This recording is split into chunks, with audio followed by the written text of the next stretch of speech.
बजरंग लाल बागड़ा, विश्व हिंदू परिषद का महामंत्री।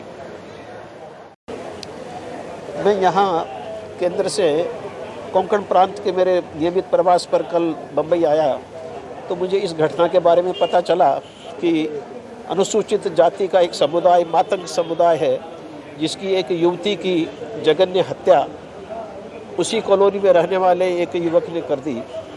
और जब मुझे उसमें जिहाद एंगल का भी पता चला तो एक चिंता का विषय हुआ कि पूरे देश में जिस प्रकार से इस प्रकार की सुनियोजित तरीके से हिंदू युवतियों को उठाना, उनकी हत्या करना, इसका एक क्रम पिछले 1-2-3 साल से शुरू हुआ है।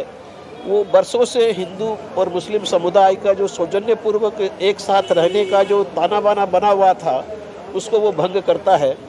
इसलिए जो पीड़ित परिवार है उससे हम लोग मिलने के लिए आए। परिवार के साथ में हमने संवेदना व्यक्त की और जब पूरे मामले की मुझे जानकारी मैंने ली तो पता चला कि पुलिस ने सिर्फ 302 की धारा लगाई है। अपराधी गिरफ्तार हो गया है, उसने अपना अपराध स्वीकार भी किया है, लेकिन इतनी बड़ी घटना एक अपराधी नहीं कर सकता। इसलिए उसके साथ में जो भी उसके सहयोगी रहे होंगे उन सबको गिरफ्तार किया जाए और सही प्रकार से उनको सज़ा मिले, यही पीड़िता के प्रति न्याय होगा।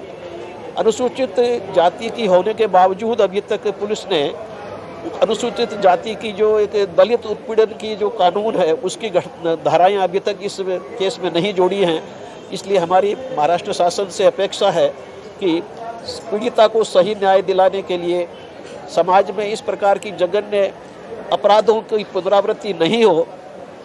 समाज में नारी और हमारी लड़कियों का सम्मान सुरक्षित रहे, इसके लिए ज़रूरी है कि कड़े से कड़ा दंड दिलाने के लिए दलित उत्पीड़न की धाराएं भी इस केस में जोड़ी जाएं और जल्दी से जल्दी इस केस की पूरी जांच करके और न्यायालय के सामने इसको पेश करके त्वरित सज़ा दिलाई जाए, तब जाकर के ये संदेश जाएगा। अगर सालों साल केस चलता रहा तो न्याय का जो एक प्रभाव समाज में होना चाहिए कि अपराधों में कमी लाते हैं, शिक्षा मिलती है समाज को, वो पूरा नहीं होगा। तो हमारी अपेक्षा है कि शासन, पुलिस और न्यायालय सभी मिलकर लड़की के साथ में न्याय हो, परिवार के साथ में न्याय हो, तो त्वरित तरीके से कड़ी से कड़ा दंड अपराधी को मिले। इस प्रकार की हमने संवेदना भी दी है और ये हमारी महाराष्ट्र शासन, पुलिस और न्यायालयों से रिक्वेस्ट भी है। परिवार स्वाभाविक रूप से दुखित है और उसमें एक कारण और भी है कि पूरे परिवार में कमाने वाली या पूरे परिवार का पालन पोषण करने वाली वो अकेली लड़की थी, इसलिए परिवार आर्थिक विपन्नता की स्थिति में भी है। इसलिए महाराष्ट्र शासन को आर्थिक रूप से भी परिवार की सहायता करने के बारे में सोचना चाहिए। एक बार अगर दलित उत्पीड़न की धाराएं उसमें लगती है जो सही है, क्योंकि मातंग समुदाय, इसमें कोई संदेह नहीं है, कोई किसी को डाउट नहीं है कि मातंग समुदाय अनुसूचित जाति का समुदाय है, लड़की मातंग समुदाय से थी, इसलिए इसमें देरी का कोई कारण नहीं है कि वो धाराएं लगाई जाए।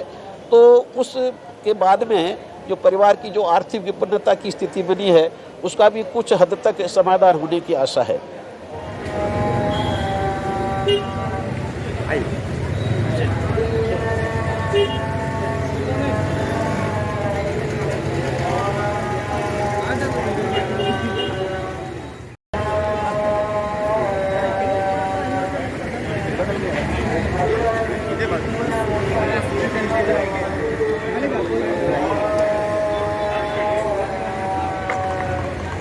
माहिती आहे विश्वकर्मा